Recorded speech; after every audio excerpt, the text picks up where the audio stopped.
국회 동의 없이 세금이 오를 수 있다면 어떨까요? 요즘 부동산 시장의 최대 화두, 바로 보유세 폭탄입니다. 정부가 세금을 올리려면 국회의 심의와 법 개정이 필요한 게 상식이죠. 하지만 이번엔 다릅니다. 법을 바꾸지 않고도 단 시행령 2개만으로 세금을 크게 올릴 수 있는 길이 열려 있습니다. 오늘은 그 숨겨진 2가지 무기, 바로 공시가격 현실화율과 공정시장 가액 비율에 대해 말씀드리겠습니다. 안녕하세요.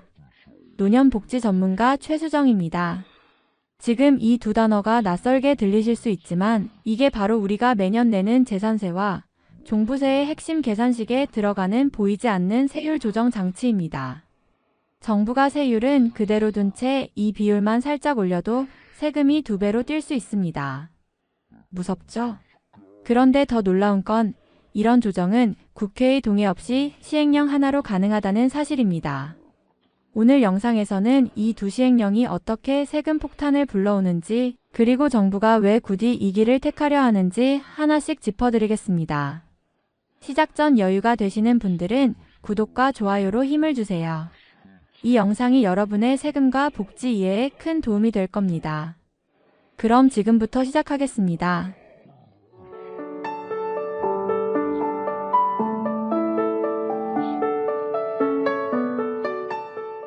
1. 정부가 보유세 인상을 검토하는 진짜 이유. 정부는 이미 3차례의 부동산 대책을 내놓았습니다.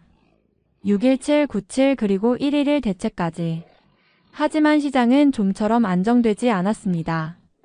집값은 여전히 강보합세를 유지하고 거래량은 바닥 수준에 머물고 있죠.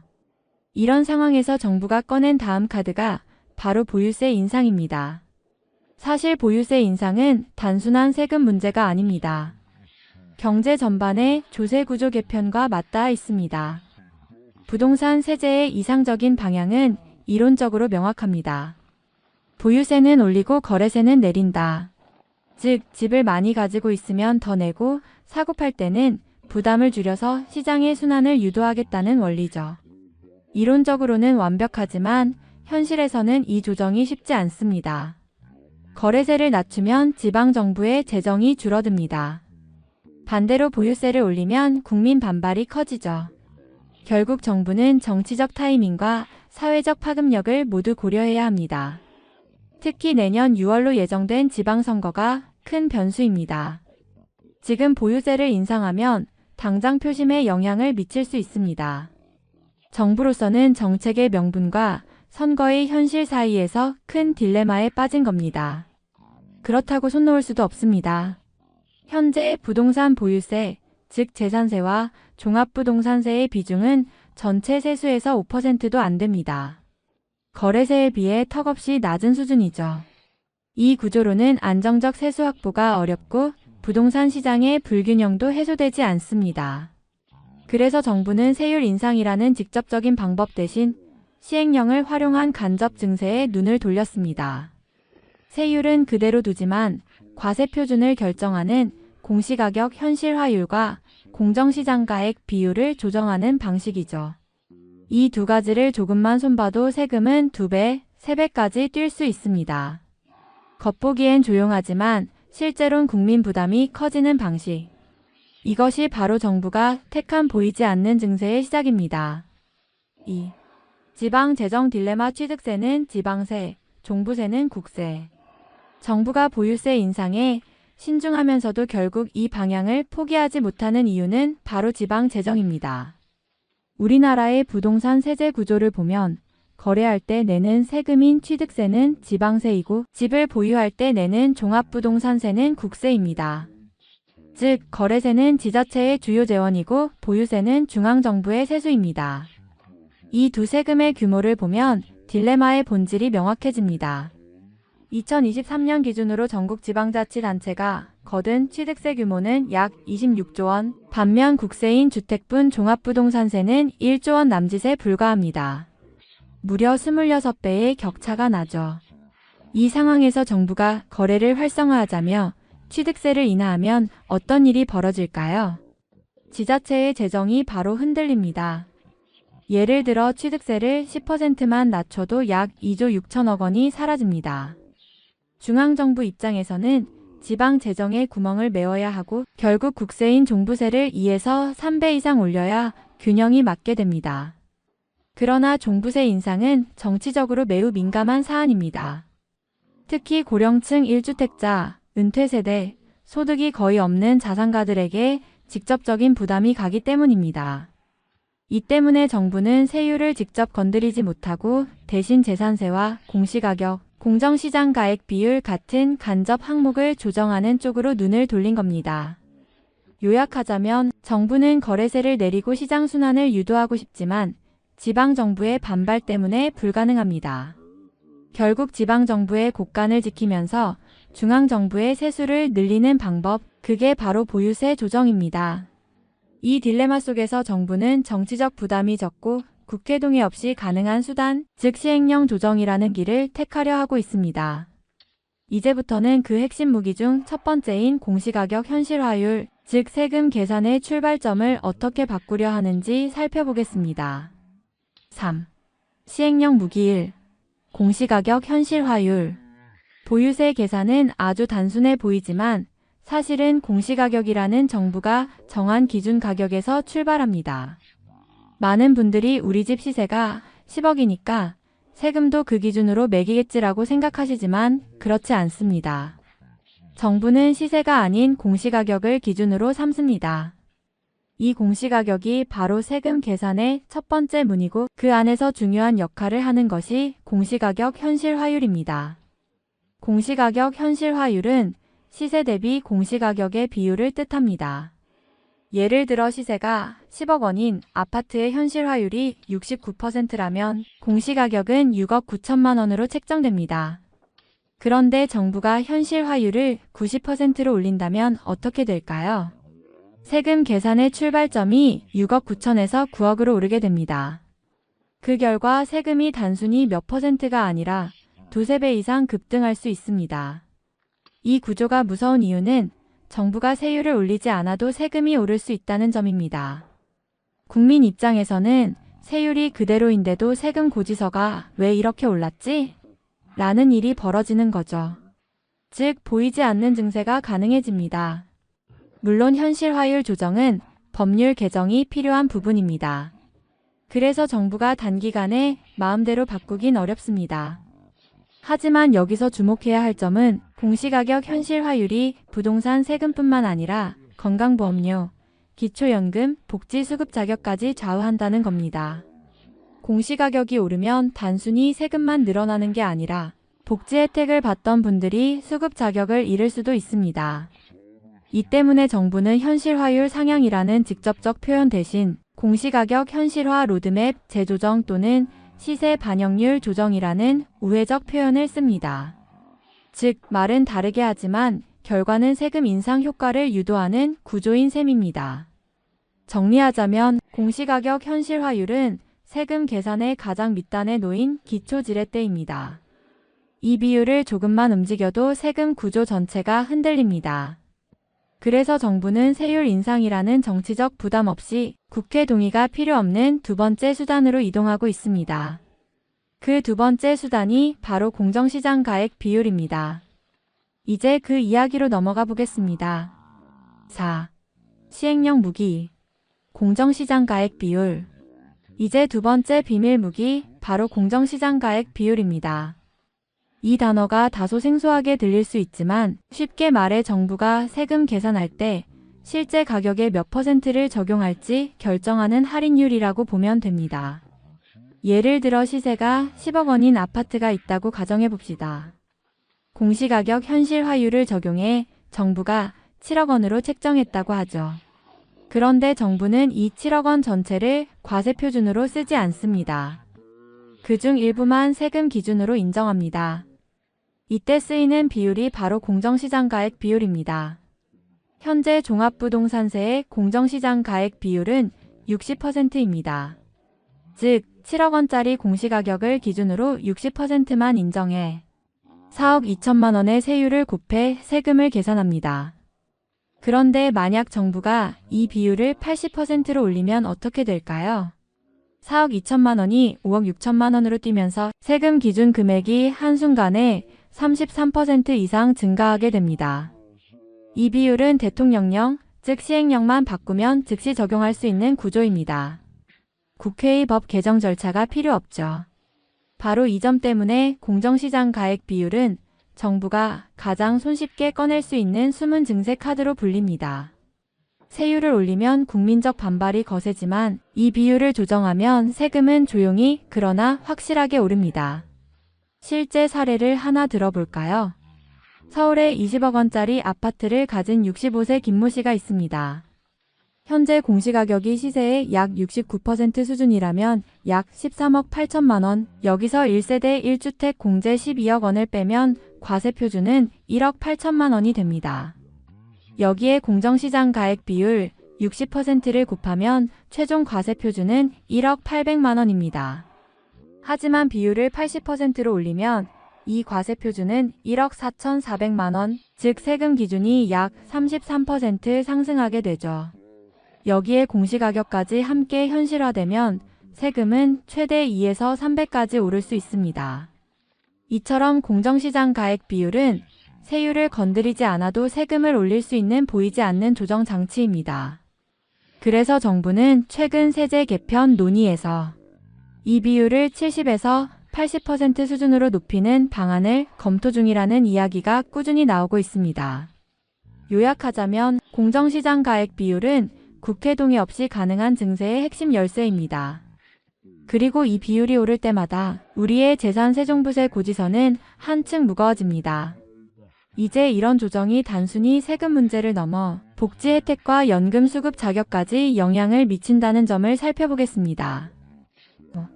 숨겨진 파급효과 공시가격 인상은 복지에도 직격탄.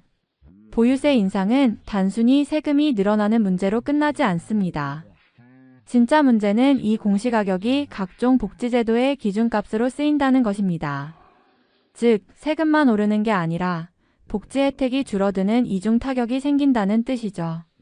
공시가격은 재산세나 종부세뿐만 아니라 건강보험료, 기초연금, 장기요양보험, 국민기초생활보장, 각종 복지지원금 등 무려 7개 이상의 행정지표에 연동되어 있습니다. 이 말은 정부가 공시가격 현실화율을 올리면 세금만 오르는 게 아니라 복지기준선 자체가 바뀌어 수많은 가구가 지원 대상에서 탈락할 수 있다는 뜻입니다. 예를 들어볼게요. 서울에서 은퇴 후 1주택으로 살아가는 70대 어르신이 있다고 합시다. 시세 10억 원짜리 아파트 한 채를 가지고 있지만 소득은 거의 없습니다. 그런데 공시가격 현실화율이 69%에서 90%로 올라가면 공시가격이 6억 9천만 원에서 9억 원으로 뛰게 됩니다.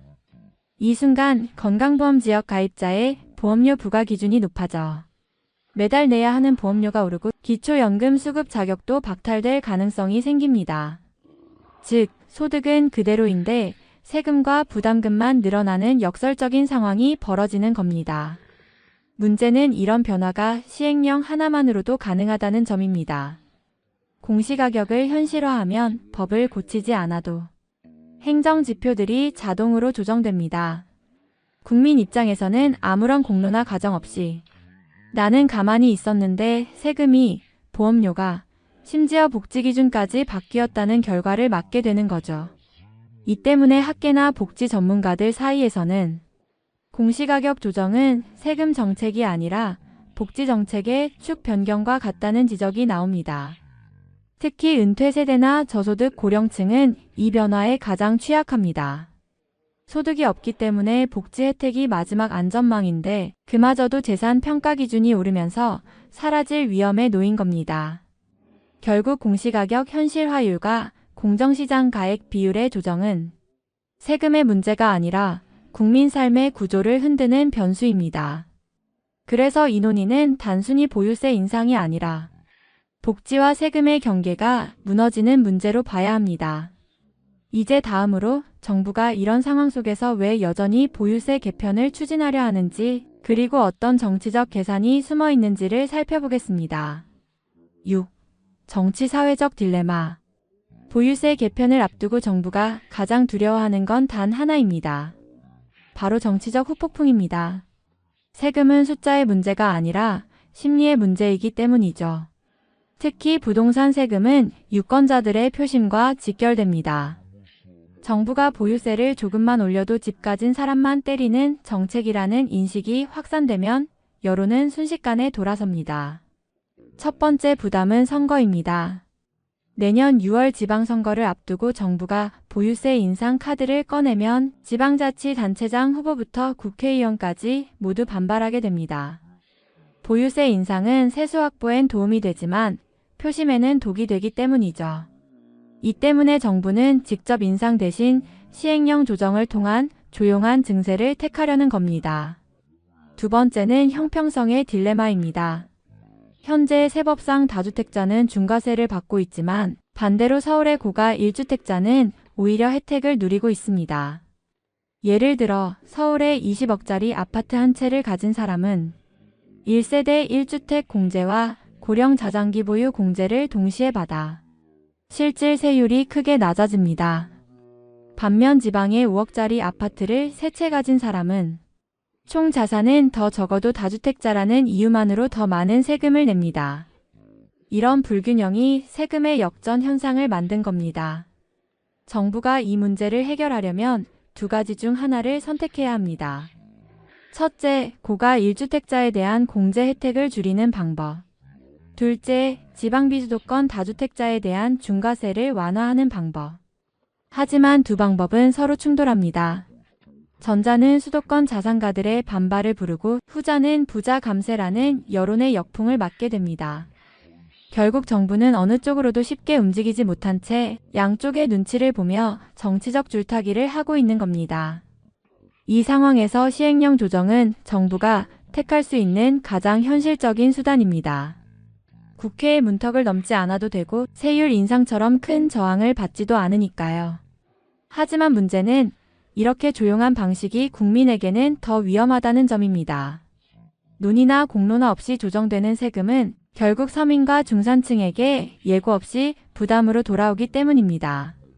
정리하자면 보유세 개편의 정치적 딜레마는 누구의 부담으로 균형을 맞출 것인가의 문제입니다. 이제 마지막으로 정부가 실제로 예상하고 있는 단기 중장기 세제 개편 방향을 짚으며 마무리하겠습니다. 7. 결론. 결국 이번 보유세 개편 논란의 핵심은 세금을 얼마나 올릴 것인가가 아니라 누구의 부담으로 균형을 맞출 것인가입니다. 정부는 세율을 직접 건드리지 않고 시행령이라는 우회로를 선택했습니다. 공시가격 현실화율과 공정시장 가액 비율. 단 두 가지 숫자만 움직여도 세금은 조용히 그러나 확실하게 오릅니다.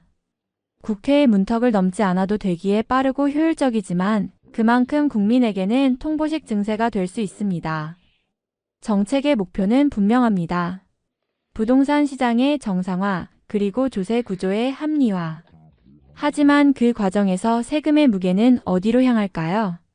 소득이 없는 고령층 1주택자, 서울과 지방의 가격 격차 속에 끼인 실수요자, 그리고 내 집 한 채가 전 재산인 서민들에게. 이 변화는 단순한 숫자 조정이 아닙니다. 생활비, 복지 혜택, 노후의 안전망까지 흔드는 파급력입니다. 정부는 합리적 조정이라 말하지만 국민이 체감하는 건 조용한 압박입니다. 보유세를 둘러싼 이번 논의는 결국 세금의 공정성과 복지의 지속 가능성 사이에서 어디까지 균형을 맞출 수 있느냐의 싸움이 될 겁니다. 오늘의 한 줄 메시지로 마무리하겠습니다. 세제 개편이란 누구의 희생으로 균형을 맞출 것인가의 문제다. 지금까지 노년복지 전문가 최수정이었습니다. 오늘 내용이 도움이 되셨다면 구독과 좋아요, 그리고 여러분의 생각을 댓글로 남겨주세요. 다음 시간에는 정부가 실제 검토 중인 보유세 완화 방안, 그리고 2025년 이후 달라질 세제 구조에 대해 더 깊이 이야기해드리겠습니다. 감사합니다. 부동산이 식을 틈이 없습니다. 정부가 세 번째 규제 카드를 꺼냈는데 시장은 오히려 더 달아오르고 있습니다. 안녕하세요. 오늘은 이재명 정부 3차 부동산 정책의 진짜 의도 그리고 2026년 우리가 마주하게 될 부동산 시장의 현실을 완벽히 정리해 드리겠습니다. 627, 97 그리고 이번 1015 대책까지. 정부는 3번에 걸쳐 연속적으로 부동산 브레이크를 밟았습니다. 하지만 서울의 주요 지역은 여전히 신고가 행진 중이고 강남권과 한강벨트의 거래량은 오히려 늘고 있습니다. 왜일까요? 단순히 정책이 약해서가 아닙니다. 지금의 시장은 이미 금리, 대출, 공급, 심리 이 4가지가 동시에 얽힌 복합 구조입니다. 이번 3차 대책의 핵심은 대출 총량 제한과 규제 지역 확대입니다. 쉽게 말해 돈줄을 더 조이겠다는 겁니다. 하지만 문제는 시장에 체온을 내릴 물량이 없다는 것. 정부 스스로도 인정했죠. 2027년까지는 공급 방법이 없다. 결국 대출을 죄어도 수급이 해결되지 않는 한 집값은 일시적 숨고르기만 가능할 뿐 근본적으로 꺾이진 않는다는 이야기입니다. 이제 시장의 시선은 2026년으로 향하고 있습니다. 서울 입주 물량은 전년 대비 약 40% 이상 감소, 수도권 전체로도 공급 절벽이 현실화되고 있습니다. 강남, 용산, 한강벨트 같은 핵심 입지는 여전히 수요가 몰리고 있고 반대로 지방과 중저가권은 미분양이 쌓이며 양극화가 심화되고 있습니다. 결국 이번 대책은 부동산 과열을 막는 규제라기보다 공급 공백을 버티기 위한 시간 벌기용 정책에 가깝습니다. 오늘 영상에서는 이 3차 대책의 실제 영향과 시장의 심리, 그리고 2026년 이후 우리가 주목해야 할 3가지 변화 포인트를 구체적으로 짚어보겠습니다. 지금부터 단 20분만 집중하시면 정부가 어떤 시나리오를 그리고 있는지, 그리고 내 자산이 어디에서 안전할지 명확히 보이실 겁니다. 정책의 본질을 알고 시장을 읽는 힘, 오늘 함께 시작하겠습니다. 구독과 좋아요로 정책의 흐름을 놓치지 마세요. 지금 바로 시작하겠습니다.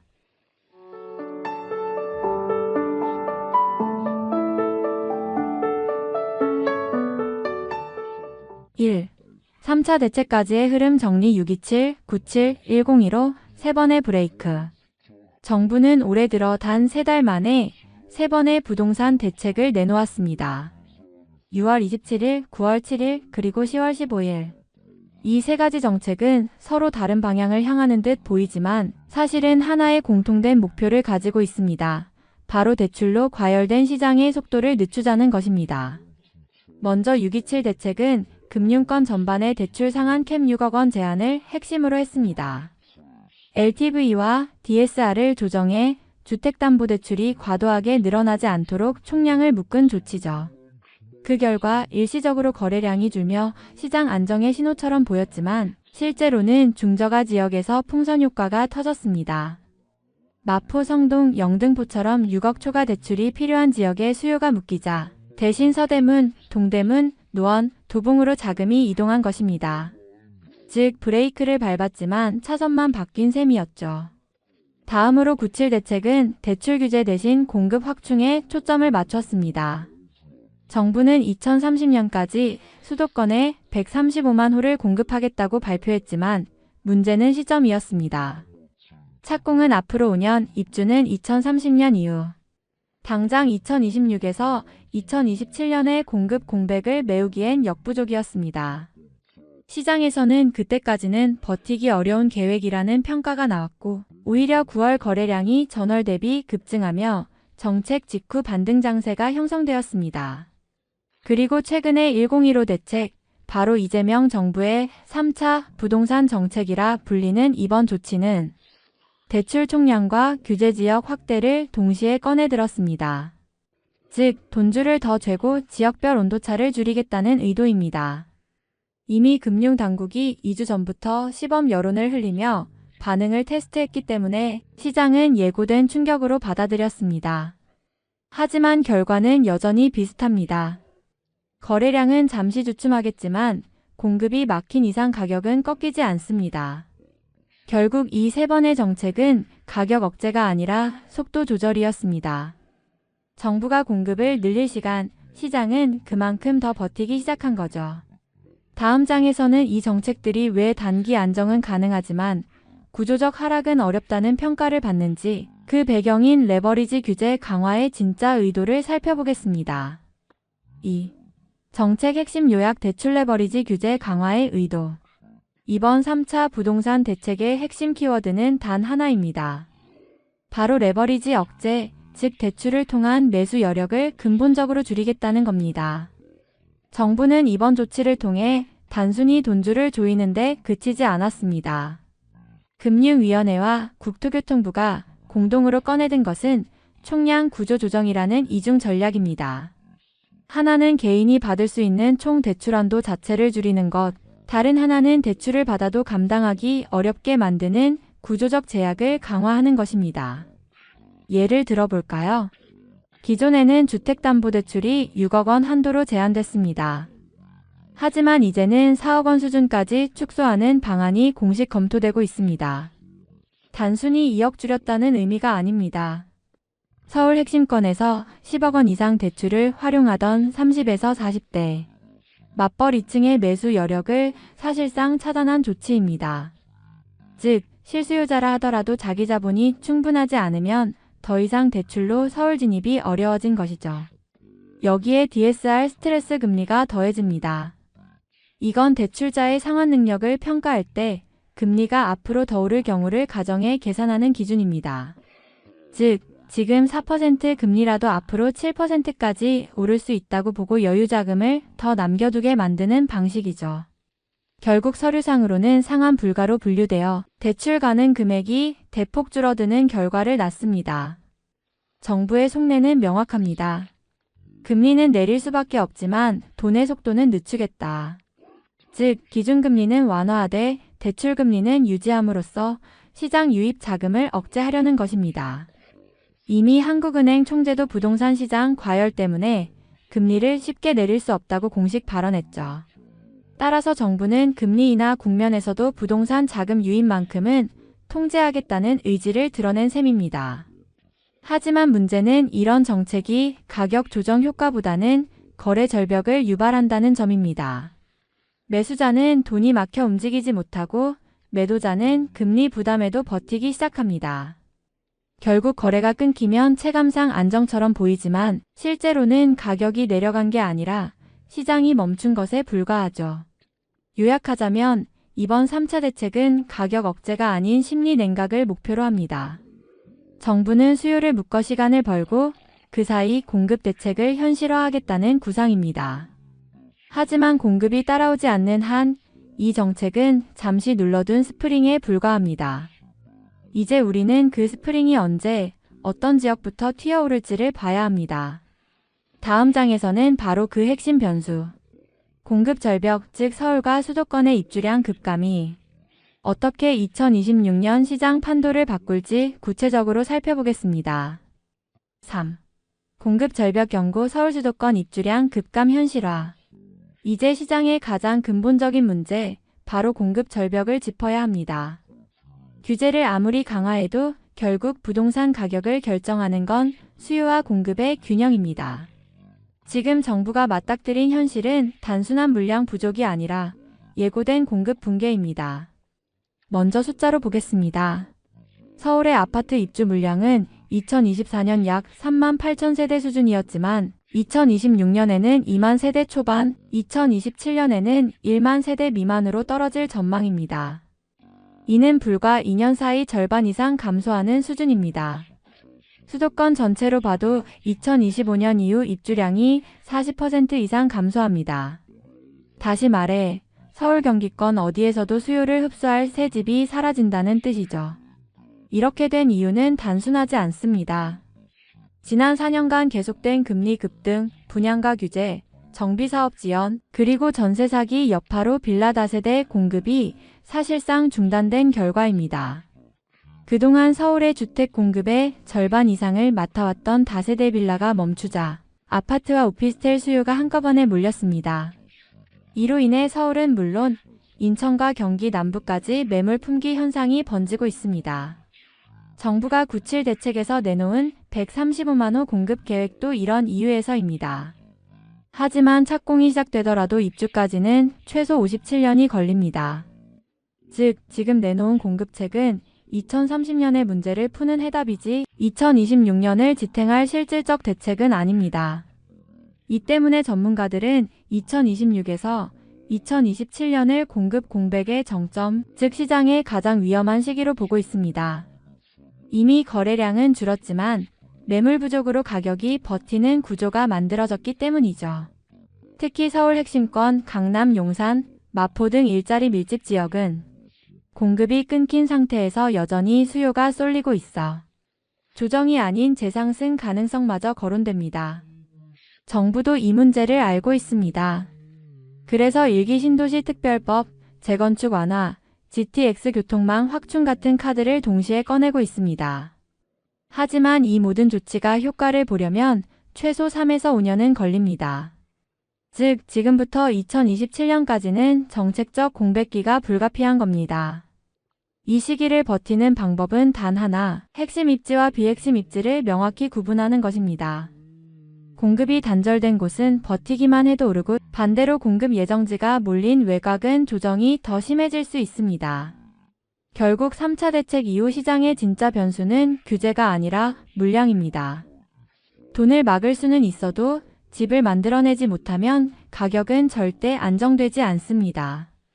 다음 장에서는 이 공급 격차가 실제로 어떤 지역별 양극화로 이어지고 있는지, 그리고 왜 한강벨트와 중저가권이 전혀 다른 흐름을 보이는지 분석해 보겠습니다.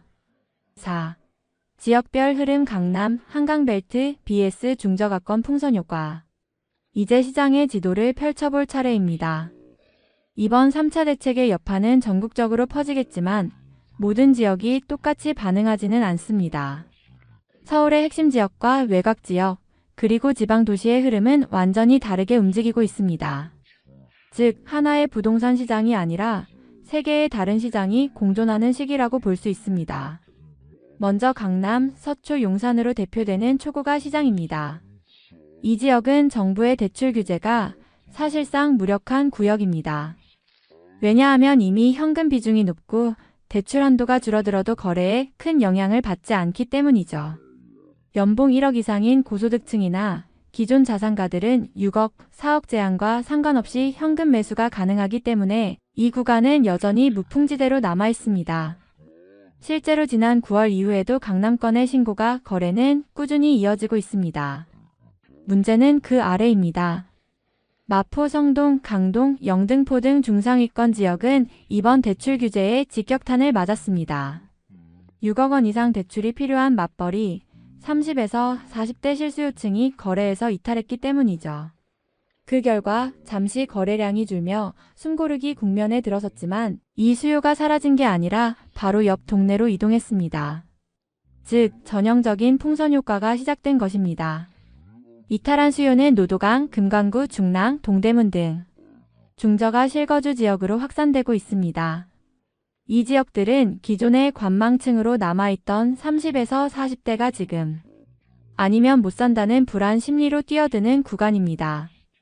결국 거래가 늘고 신고가가 새로 형성되며 정부의 의도와는 반대로 외곽 상승 중심 회귀의 파동이 다시 시작된 것이죠. 지방은 정반대의 흐름입니다.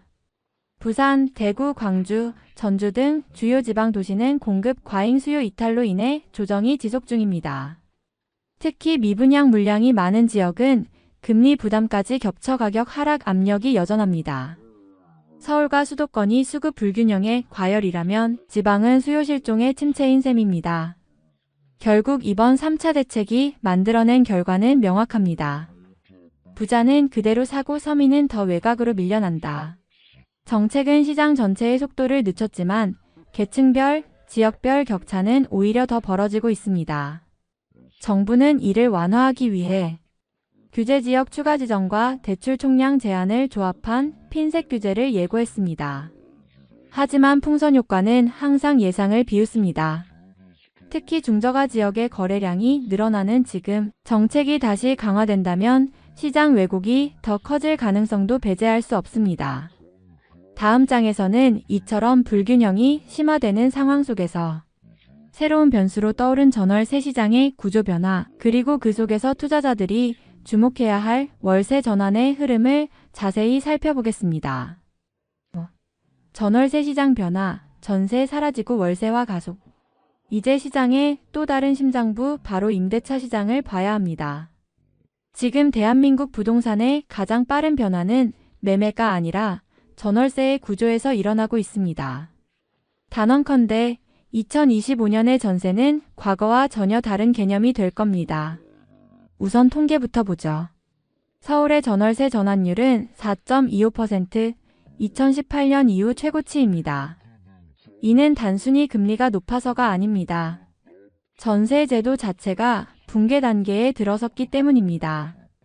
지난 몇 년간 이어진 전세 사기 사태, 보증보험 파산 위험, 역전세난이 복합적으로 작용하면서 임대인도 임차인도 전세를 피하기 시작했습니다.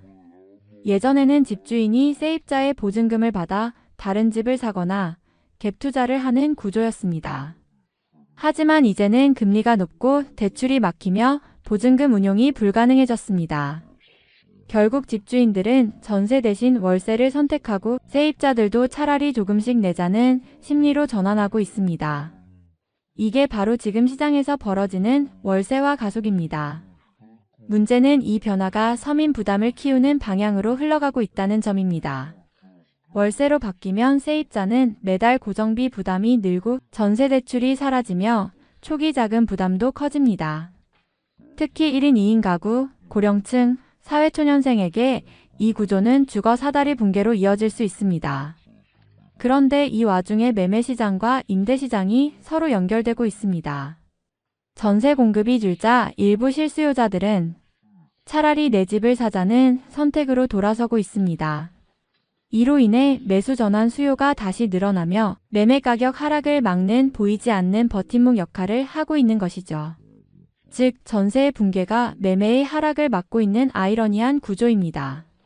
이 변화는 투자자에게도 새로운 기회를 줍니다.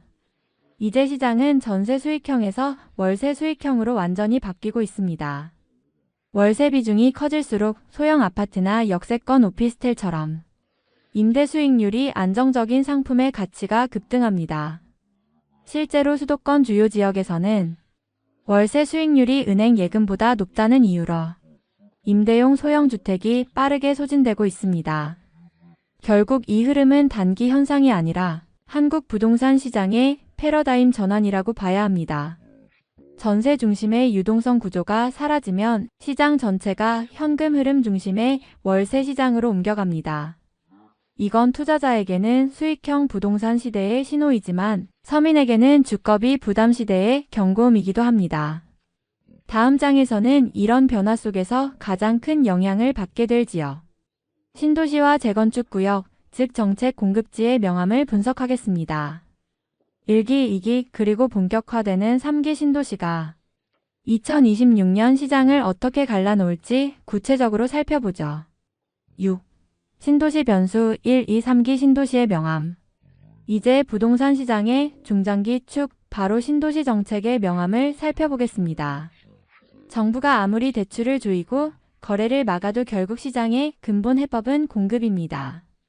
그리고 그 공급의 핵심 키워드가 바로 신도시죠. 문제는 이 신도시들이 시간을 벌기 위한 카드인지 실제 시장을 바꿀 카드인지입니다. 먼저 1기 신도시. 이 지역들은 지금 재건축 시계를 앞당길 수 있느냐 없느냐가 핵심 변수입니다. 정부는 특별법을 통해 용적률 상향, 안전진단 완화 등 파격적 지원을 약속했지만 정작 사업 추진은 여전히 더딥니다. 조합 내부의 이해관계, 분담금 부담, 인프라 재정비 문제 등으로 계획은 있는데 속도가 없다는 지적이 많죠. 결국 실제 입주까지는 2032년 이후로 보는 시각이 우세합니다. 그때까지는 기존 아파트의 노후화만 가속될 뿐 공급 효과는 미미합니다. 반면 2기 신도시는 교통 인프라와 직주 근접성의 차이에 따라 희비가 엇갈리고 있습니다. 판교, 광교처럼 일자리와 산업시설이 결합된 지역은 여전히 안정적이지만 검단, 김포 등 일부 지역은 GTX 개통 지연과 교통난으로 입주민 불만이 폭발하고 있습니다. 즉, 2기 신도시는 교통망의 현실화 속도가 집값을 가르는 절대 변수입니다. GTX-B, C노선 개통 시점이 늦어질수록 서울 접근성 프리미엄이 사라지며 매력도는 급격히 떨어질 겁니다. 그리고 본격적으로 시장에 눈이 쏠리는 건 3기 신도시입니다. 정부는 2025년부터 본청약을 시작하겠다고 발표했지만 이미 사전 청약 대비 분양가가 10에서 20% 상승했습니다. 분양가 상한제를 적용해도 토지보상비와 공사비 급등을 막지 못했기 때문입니다. 이 때문에 실수요자들은 생각보다 싸지 않다고 느끼고 투자자들은 서울 대체지로의 한계를 지적하고 있습니다. 즉, 3기 신도시는 양은 많지만 속도와 가격 경쟁력이 떨어지는 구조입니다. 본격적인 입주는 2028에서 2030년 이후로 예상되므로 현재의 공급 공백 2025에서 2027년을 메우는 데에는 전혀 도움이 되지 않습니다. 오히려 착공 지연 원가 상승이 누적되면 분양 리스크가 커져 공급이 곧 가격 안정이라는 공식이 깨질 수도 있습니다. 결국 1, 2, 3기 신도시를 관통하는 결론은 하나입니다. 계획은 많지만 실효성은 부족하다. 정부가 보여주는 지도는 거대하지만 그 길 위로 집이 실제로 지어지기까지는 시간과 비용의 벽이 존재합니다. 따라서 투자자 입장에서는 언제 입주가 가능하냐보다 어디에 실제 사람이 살고 있느냐를 기준으로 판단해야 합니다. 3기 청약보다 지금 입주가 가능한 역세권, 1기 재건축보다 이미 리모델링이 진행 중인 단지, 이런 곳들이 단기적으로는 훨씬 안정적일 수 있습니다. 다음 장에서는 이렇게 신도시 정책이 현실에서 지연되는 상황 속에서 2026년 시장이 어떤 방향으로 전개될지, 즉 규제와 공급의 교차점에서 벌어질 3가지 시나리오를 구체적으로 예측해 보겠습니다. 7. 2026년 전망 앤드 투자 시사점. 이제 모든 변수가 모이는 시점, 바로 2026년을 바라보겠습니다. 부동산 시장은 앞으로 1년 반 동안 지금보다 훨씬 더 복잡한 방향으로 흘러갈 겁니다. 왜냐하면 3가지 흐름 금리 인하, 공급 절벽, 그리고 대출 규제, 이 세 축이 서로 반대로 움직이기 때문입니다. 첫 번째 시나리오는 완만한 상승입니다. 한국은행은 내년 중반 이후 금리 인하를 예고하고 있고 이 시점에 맞춰 시장의 유동성이 서서히 풀리면 핵심 입지의 거래가 다시 살아날 가능성이 높습니다. 서울, 특히 강남, 용산, 마포 등 일자리 밀집 지역은 공급이 절벽 수준이라 조금만 거래가 붙어도 가격이 튀어오르는 구조입니다. 이 구간은 대출 규제의 영향을 거의 받지 않기 때문에 현금 보유자 중심의 국지적 상승장이 열릴 수 있습니다. 두 번째는 혼조 양극화 시나리오입니다. 이는 가장 현실적인 전망입니다. 서울 핵심지와 수도권 일부 역세권은 가격을 지키지만 지방과 외곽은 미분양과 금리 부담으로 약세를 이어갑니다. 즉, 시장 전체가 움직이기보다는 입지, 소득, 자금력 중심으로 쪼개지는 시장이 되는 겁니다. 이 시기에는 투자자보다 실거주 수요가 주도권을 잡습니다. 실수요자라면 외곽 저가 매물보다 인프라 교통이 완성된 지역의 구축 아파트를 주목할 필요가 있습니다. 세 번째는 단기 급냉 시나리오입니다. 이건 정부가 DSR, LTV를 한 차례 더 조이거나 세금 강화 카드를 꺼낼 경우 현실화될 수 있습니다. 이 경우 시장은 잠시 멈추고 거래가 끊기겠지만 앞서 말했듯 공급이 따라오지 않기 때문에 가격이 오래 떨어지진 않습니다. 결국 정책으로 식히고 공급으로 버티는 지금의 구조가 유지될 가능성이 높습니다. 이 3가지 시나리오의 공통점은 하나입니다. 집값을 잡는 정책은 없다. 공급만이 해법이다. 규제를 통한 진정 효과는 잠시뿐이고 근본적인 해소는 물량과 인프라가 채워질 때 가능하다는 겁니다. 즉, 2026년 부동산의 핵심 키워드는 공급의 시간차입니다. 누가 이 공백기를 견디느냐에 따라 시장의 승자가 달라질 겁니다. 지금까지 627, 97, 그리고 1015의 3번의 대책을 따라가며 정부의 의도와 시장의 실제 반응을 살펴봤습니다. 결론은 명확합니다. 정책은 속도를 늦출 수 있지만 방향은 바꾸지 못합니다.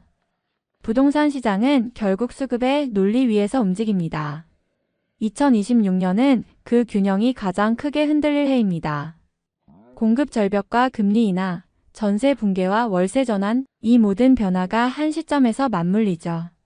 이럴수록 투자자에게 필요한 건 속보가 아니라 구조를 읽는 눈입니다. 오늘 내용이 도움이 되셨다면 구독과 좋아요로 응원 부탁드립니다. 시장을 읽는 눈이 곧 자산을 지키는 힘입니다. 다음 영상에서 뵙겠습니다.